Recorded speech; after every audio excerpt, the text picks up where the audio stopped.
ನಾನು ನಮ್ ಫ್ರೆಂಡ್ಸ್ ಕಲ್ತ್ ಕಾಸಿ ಇವತ್ತು ಬಂದ್ಬಿಟ್ಟಿವ್ರಿ. ಎಲ್ಲಿಗೆ ಅಂತ ಬರ್ರಿ ನಿಮ್ಗೊಂದು ತೋರಿಸ್ತೀನಿ.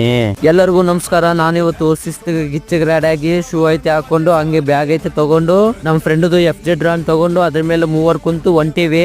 ಊಟ ತಲೆಗೈತೆ ಬಂದು ಸೌನಲ್ಲಿ ಕುಂತು ನಾನು ನಮ್ ಫ್ರೆಂಡ್ಸ್ ಕೆಟ್ಟ ದೋಷ ಹಾಕೊಂಡು ಮಡಗಡ್ ಜರಕತ್ತೀವ್ರಿ. ನಾಷ್ಟ ಮಾಡಿ ಹಂಗೆ ನಮ್ ರಾಣಿಗೆ ಸ್ವಲ್ಪ ಟಾನಿಕ್ ಕುಡಿಸಿ ಮೂವರ್ ಕುಂತು ಹೊಂಟಿವಪ್ಪ. ಎಲ್ಲಿಗೆ ಅಂದ್ರೆ ದಬ್ಬಿ ಫಾಲ್ಸ್ ಐತೆ ಹೊಂಟಿವಿ. ನಮ್ಮೂರಿಂದ 100 ಕಿಲೋಮೀಟರ್ ಐತೆ. 100 ಸ್ಪೀಡ್ ಹೊಡೆದ್ರೆ 1 ತಾಸ್ದಾಗ ಬಂದ್ಬಿಟ್ಟಿವ್ರಿ. ನಮ್ ರಾಣಿ ಸೈಡ್ಗೈತೆ ಇಟ್ಟು ನಡಕಂತ ಒಳಗೈತೆ ಬಂದಿವಿ. ಮಡಗಡ್ ವ್ಯೂ ಹೆಂಗೈತೆ ನೋಡ್ರಿ. ಹರಿಯುವ ನದಿಯ ನೀರಲ್ಲ ಅವಳ ಎದೆಯ ಅಮೃತವು, ಧುಮುಕುವ ಜೋಗದ ಸಿರಿಯಲ್ಲಿ ತುಂಬಿದ ನಗೆಯ ನರ್ತನವು. ಫಾಲ್ಸ್ ಐತೆ ನೋಡ್ಕೊಂಡು ಅಲ್ಲಿ ಫೋಟೋ ಇಲ್ದು ನೀರ್ ಎಲ್ಲಿಂದ ಬರ್ತಾವಂತ ಮ್ಯಾಗ ಹೋಗಿ ನೋಡಕತ್ತೀವ್ರಿ. ಮನೆಗ್ ಕುಂತ ಏನ್ ಮಾಡ್ತೀರಾ? ಹೊರಗ್ ಬಂದ್ ಇಂತ ಪ್ಲೇಸ್ ನೋಡ್ಕೊಂಡು ಎಂಜಾಯ್ ಮಾಡ್ರಿ. ಇವಾಗ ಮಾಡಿಲ್ಲ ಅಂದ್ರೆ ಯಾವಾಗ ಮಾಡ್ತೀರಾ? ಎಲ್ಲ ನೋಡ್ಕೊಂಡು